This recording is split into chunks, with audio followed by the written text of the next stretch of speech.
el cliente va a comer y va a comer con la nariz, va a comer con la boca, va a comer con la parte también del oído, va a comer con el tacto bucal, el paladar, la lengua, de la kinestesia, todo ese movimiento que va a sentir. De repente va a estar mirando, colores le van a entrar por la vista y esos colores van a influenciar directamente también su olfato y su gusto. Cuando nosotros vemos un color, lo más seguro es que ya estamos determinando texturas, estamos determinando sabores, estamos determinando si es dulce o salado. Puntos de cocción. Puntos de cocción. Y eso es muy importante que nosotros estemos conscientes.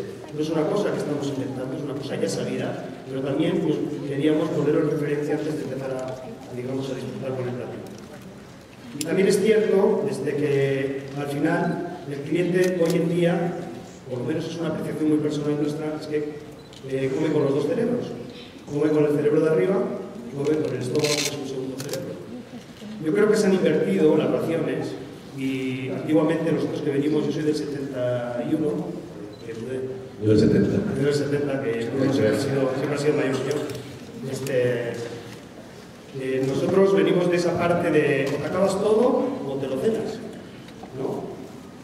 Y era comer y comer y comer. Y el azúcar, el que se había chocolate en tu casa, pues era una casa de bonanza, había economía. Hoy en día yo creo que están cambiando las cosas. Yo creo que tenemos que comer con cuartos de orden o medias órdenes en el estómago, pero órdenes, raciones enteras en la cabeza. Yo creo que hacia eso vamos, a hacer cosas que en la vista parecen pequeñas, pero que realmente son muy grandes. Y a partir de ahí interviene mucho la parte de los potenciadores de sabor. Se ha hablado desde hace muchos años de los potenciadores de sabor. Se sabe que la sal es uno de los primeros potenciadores de sabor. Pero se sigue trabajando en todo eso. ¿Cómo poder conseguir que nosotros hagamos un plato, que lo comas, te quedes gratamente satisfecho?